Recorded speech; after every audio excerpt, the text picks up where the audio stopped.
Olá, bem-vindos à nossa quinta aula.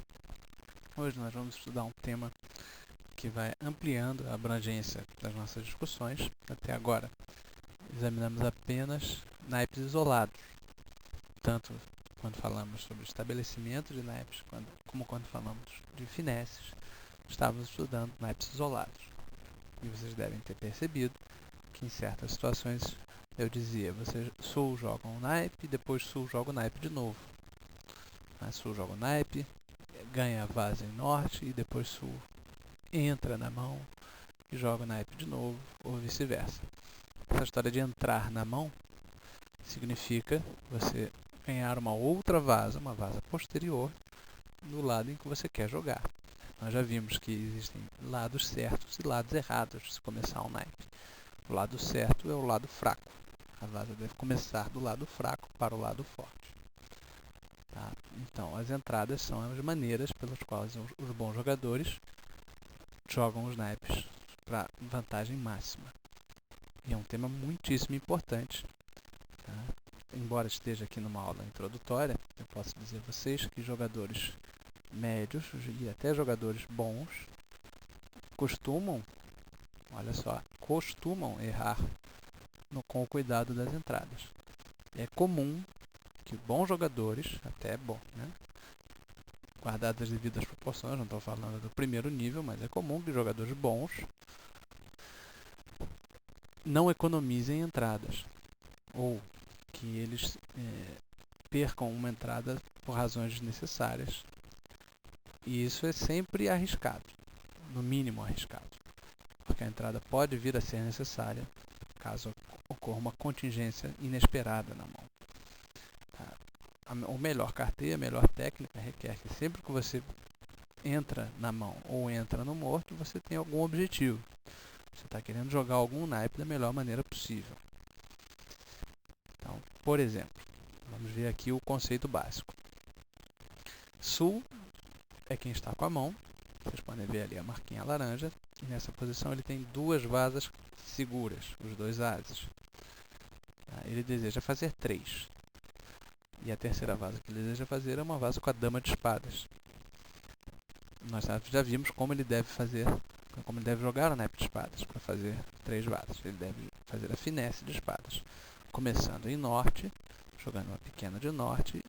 Depois que a Ashe joga uma carta, ele deve jogar a dama, torcendo para que o jogador que já jogou nesse naipe, no caso o Ashe, tenha o rei. Se essa esperança se concretizar, a dama faz a vaza e essa é a terceira vaza que ele faz. Só que ele está do lado errado. Se ele jogar espadas agora, ele não vai fazer a finesse. Ele tem que jogar espadas de norte. Então ele usa o as de copas, que é uma entrada na mão de norte. Então é uma carta que com certeza ganha a vaza e permite que ele jogue a segunda vaza nessa posição que estamos estudando, começando por norte. Então depois que ele fez o as de copas, notem que ele não tem nenhum interesse no naipe de copas especificamente. O naipe de copas para ele dá uma e apenas uma vaza. O naipe de copas não vai produzir mais vazas para ele. Mas o naipe de copas produz uma entrada que permite que ele faça mais vazas no naipe de espadas. Então ele continua fazendo a sua finesse de espadas, jogando espadas para dama. Quando o rei está bem, ele faz as 3 vazas pretendidas. Nesse segundo caso, é bem semelhante ao caso anterior, apenas troquei o as de copas pelo rei, o que significa que a suposta entrada em copas na mesa, notem que a mão está em sul de novo, ele não deve jogar espadas, portanto, espadas é o lado forte, as espadas têm que ser iniciadas pelo lado de norte, mas no naipe de copas, sul é o lado fraco e copas é o lado forte. A diferença desse caso para o caso anterior é que a entrada do rei de copas é uma entrada hipotética. No caso anterior era uma entrada segura. Sul sabia que o as de copas ia ganhar. Agora essa é uma entrada hipotética. Então ele torce, espera que o rei de copas ganhe uma vaza. Ou seja, ele está fazendo também uma finesse no naipe de copas com o objetivo de puxar espadas para a dama. Então ele joga copas para o rei, faz a vaza e depois joga espadas para dama. Nesse terceiro caso, nós estamos vendo o mesmo princípio, mesma situação, a mão está em norte, sul tem 3 vazas seguras, que são o ás e rei de copas e o ás de espadas. Ele pode entregar uma vaza em espadas para fazer 4, apenas jogando o ás e dama da mesa, cedendo o rei de espadas, mas ele quer fazer 5, ele deseja fazer 5. Para tanto, ele precisa fazer a finesse de espadas, precisa fazer essa finesse 2 vezes.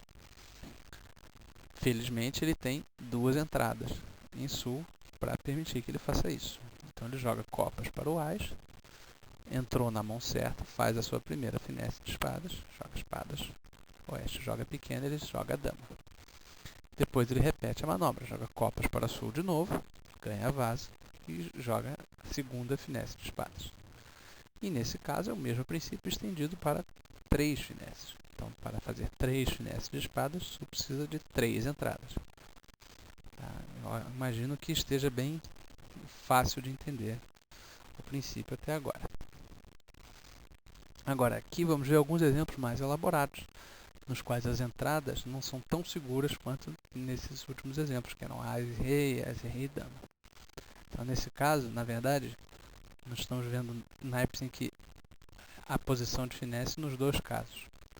Então, se vocês estudarem essa posição, vocês vão ver que o naipe de espadas tem finesses possíveis e o naipe de copas também tem finesses possíveis.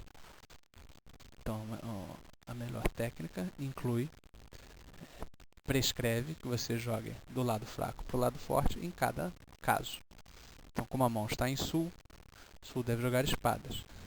Oeste joga o 9, norte joga o 10, faz a vaza. E agora a mão está em norte, logo deve jogar copas. Oeste joga pequena, sul joga o 10, perde a vaza para o ás de oeste. Mas posteriormente, quando recuperar a mão, ele vai continuar jogando sempre do lado fraco para o lado forte. Esse aqui é um exemplo análogo, sempre do lado fraco para o lado forte. No caso aí, sul começando, ele deve jogar espadas. Ganhando a vaza em norte, agora norte deve jogar copas. E assim sucessivamente, se os 2 ases estiverem bem colocados, ou seja, se o oeste tiver o ás de espadas e este tiver o ás de copas, sul vai conseguir fazer 4 vazas. Aqui é a mesma coisa. Vocês devem se lembrar dessa posição. Essa é a posição em que você faz uma finesse no naipe, esperando, de certo modo, perder essa primeira finesse para preparar uma segunda finesse. Então, o sul tem a mão, vai jogar espadas no naipe, no qual ele é o lado fraco. Vai jogar espadas, o oeste vai servir uma pequena, ele vai jogar o 10. E esperando ou contando com perder a vaza. Se ele ganhar a vaza, ótimo. Significa que o oeste tem rei e dama. Mas se ele perder a vaza, isso não é um problema para os planos de sul. Ele continua jogando copas para o 10, quando a mão parar em norte, espadas para o 10, para não parar em 10 e assim sucessivamente. E aqui, mais uma vez, a mesma situação. Se a mão está em sul, sul joga espadas. Se a mão está em norte, norte joga copas. A essas alturas, eu acho que o exemplo já está claro. A moral da história, resumindo todos esses tipos de finesse, essas situações de entrada, vamos supor que você é sul e você tem ás e dama num naipe. Se você joga esse naipe, se você é o lado forte e joga esse naipe, você jamais fará uma finesse. Você sempre vai perder a oportunidade de fazer uma finesse. Se nessa posição este ou o norte jogam o naipe, sul tem a oportunidade de fazer a finesse. Então, se este joga o naipe, sul joga a dama. Caso o rei esteja com este, sul fará a vaza. Se o norte joga o naipe e sul joga a dama, caso o rei esteja com este, a dama fará a vaza. E quando o oeste joga o naipe, tá? Independentemente de onde está a posição do rei, sul tem certeza que vai fazer 2 vazas. Ele faz 2 vazas em 100% dos casos.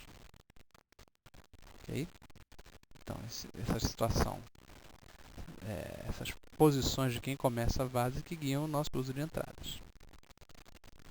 Resumindo, então, a aula, vimos a importância de usar com parcimônia e com boa técnica as entradas.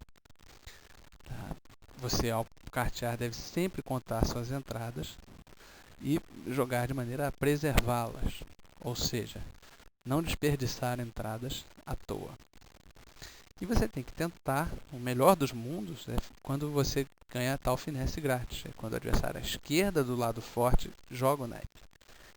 Tá?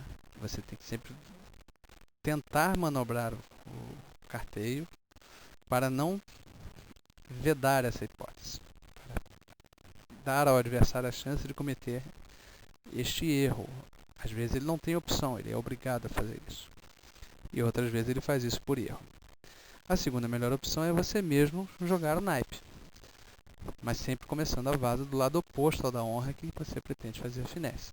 Se você fizer desse modo, você tem pelo menos uma chance de 50% de driblar o adversário que tem a honra que você está buscando, ou seja, de fazer uma finesse. Essa foi a aula de hoje. Obrigado.